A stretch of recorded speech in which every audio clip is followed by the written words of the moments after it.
এখন আমরা একটি অপ্রকৃত ভগ্নাংশ একটি প্রকৃত ভগ্নাংশের গ্রিডের সাহায্যে ভাগ দেখব। একটি অপ্রকৃত ভগ্নাংশ 7/5 এবং একটি প্রকৃত ভগ্নাংশ আমরা 2/3 নিলাম। আচ্ছা, তো এটাকে আমরা এখন গ্রিডের সাহায্যে ভাগ করে দেখাবো। আচ্ছা, আমরা যদি 7/5 এই ভাগটাকে যদি আমরা খেয়াল করো ভালো করে, ভাগকে যদি আমরা উল্টাই দিই, ভাগকে যদি গুণ করে দেই, তাহলে ভাজক যে ভগ্নাংশটা আছে ভাজক ভগ্নাংশটা উল্টে যায়, তাই না? লবটা হর হয়ে যায়, হরটা লব হয়ে যায়। তাই 3 উপরে 2 নিচে, এটা আমরা সবাই জানি। তাহলে একটু জিনিস খেয়াল করো, এই 5/7 সাথে এখানে আমাদের 2 কী অবস্থায় আছে? 2 আমাদের ভাগ অবস্থায় আছে এবং 3 আছে গুণ অবস্থায়। তাহলে এটা হচ্ছে আমাদের ভাগ অবস্থায় এবং 3 আছে আমাদের গুণ অবস্থায়, তাই না? তাহলে এখানে 3 কী বলো তো? 3 এখানে হর আর 2 হচ্ছে লব। তাই লব ভাগ অবস্থায় থাকবে এবং হর গুণ অবস্থায় থাকবে। এই জিনিসটা একটু মাথায় রাখতে হবে। আমরা পূর্বের ভিডিওতেও বলছিলাম এই বিষয়টা। তাহলে এটাকে আমরা এভাবে লিখতে পারি যে 5/7 ভাগ 2 গুণন 3। আমরা এই কাজটা করতে পারি, তাই কি না? দেখো, আমরা যদি ভাগটাকে যদি গুণ করে দেই, তাহলে ভাজক ভগ্নাংশটা উল্টে যায়, লবটা হর হয়ে যায়, হরটা লব হয়ে যায়। তাহলে আমরা এই জিনিসটাকে এভাবে লিখতে পারি। তাহলে এটাকে আমরা গ্রিডের সাহায্যে প্রকাশ করব। আমরা এর আগের অংশে একটি ভগ্নাংশের সাথে একটা আমরা পূর্ণ সংখ্যার ভাগ দেখেছি। তাহলে সেই অনুযায়ী আমরা এটা ভাগ করে ফেলব। আমরা এখন হরে কত আছে? এখানে হরে আছে 5। তাহলে আমরা আনুভূমিক বরাবর 5টা গ্রিড এঁকে নেব।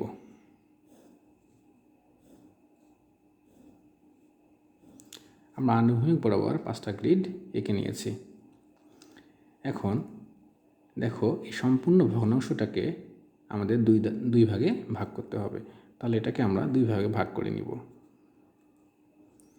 এখন লব আছে কত? আমাদের লব 7। তাহলে 7টা ঘর আমাদের কী করতে হবে? 7টা ঘর এখানে রং করতে হবে। তাহলে 1 2 3 4 5 6 7। তাহলে আমরা 7টা ঘর রং করে নেব।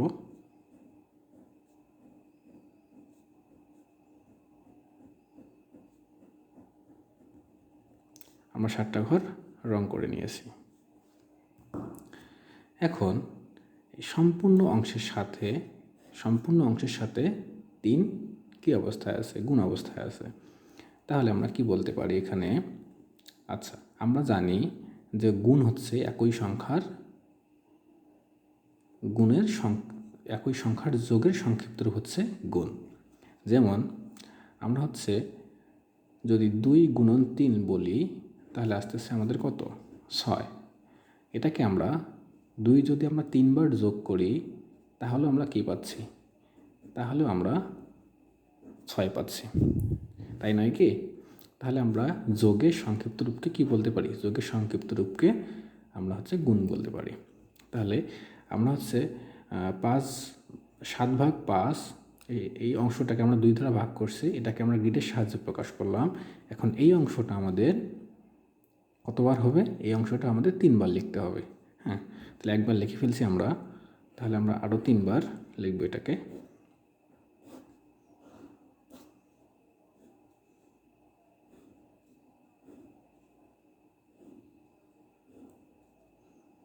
তাহলে আনুভূমিক বলে 5টা ঘর এঁকে দিলাম, তার মধ্যে আমরা 7টা ঘর এখানে রং করে নেব।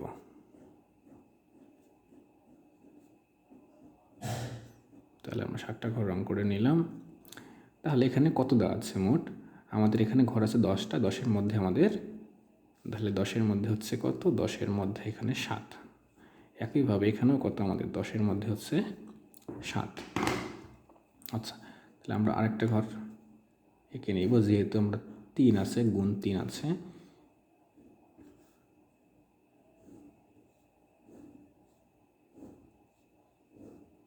তাহলে আনুভূমিক বার 5টা ঘর এঁকে নিলাম, এটাকে এঁকে আমরা 2 ভাগে ভাগ করে নেব। 2 ভাগে ভাগ করলাম, এখন আমরা 7টা ঘর রং করব।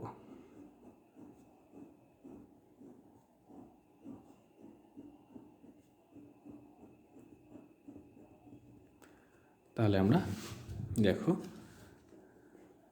তাহলে আমরা কি করলাম, 7/5/2 এটাকে আমরা 3 বার গুণ করে নিয়েছি। হ্যাঁ, এখন এটা আমাদের কত হচ্ছে, তাহলে 10-এর মধ্যে 7 আসতেছে। এখন আমরা এই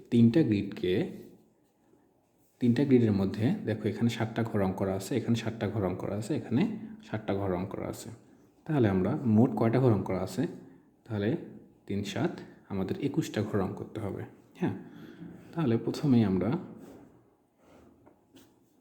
আমাদের যে আনুভূমিক বার 5টা ঘর আছে, 5টা ঘর আমরা এঁকে নিব, একে আবার 2 ভাগে ভাগ করতে হবে। তাহলে এখানে আমাদের মোট ঘর আছে কয়টা, মোট ঘর আছে 10টা, তাই আমরা 10টাই রং করে নিলাম।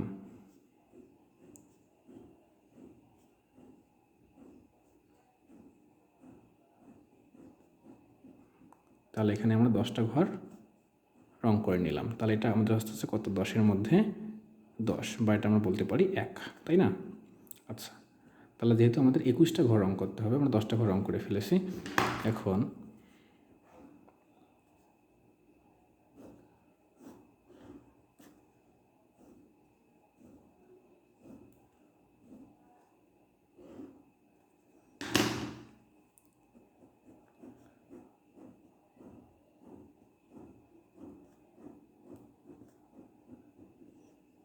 তো এটা হচ্ছে আমাদের 10-এর মধ্যে 10, বা এটাকে আমরা বলতে পারি হচ্ছে, এটাকে আমরা 1 বলতে পারতেছি। হ্যাঁ, তাহলে আমাদের রং আমরা কয়টা ঘর রং করলাম, এখানে 10টা, এখানে 10টা, তাহলে মোটামুটি 20টা ঘর রং করে ফেলছি। আমাদের রং করতে হবে কয়টা ঘর, 3-7 21টা ঘর রং করতে হবে। তাহলে আমরা আরও একটা গ্রেড এঁকে নিব, আমরা আরও একটা গ্রেড রাখতেছি। তাহলে আনুভূমিক বার 5টা ঘর এঁকে নেব, আমরা 5টা ঘর এঁকে নিলাম। এর মধ্যে রং করতে হবে কয়টা, রং করতে হবে আমাদের একটা ঘরকে আমাদের রং করতে হবে, তাই না? একটা ঘরকে রং করতে হবে। তাহলে আমাদের এখানে হইলো কত, এটা 10-এর মধ্যে হচ্ছে আমাদের 1। তাহলে আমাদের মোট ফলাফল কত দাঁড়াচ্ছে, মোট ফলাফল দাঁড়াচ্ছে এখানে 1, এখানে 1, আর এখানে হচ্ছে আমাদের 10, 10-এর মধ্যে 1। তাহলে এখানে 1, 1, 2, তাহলে 2 সমস্ত 1/10। তাহলে আমরা বলতে পারি যে হচ্ছে 7/5/2/3 সমান 2 সমস্ত 1/10। ঠিক আছে, তাহলে আশা করি তোমরা বিষয়টা বুঝতে পারছো।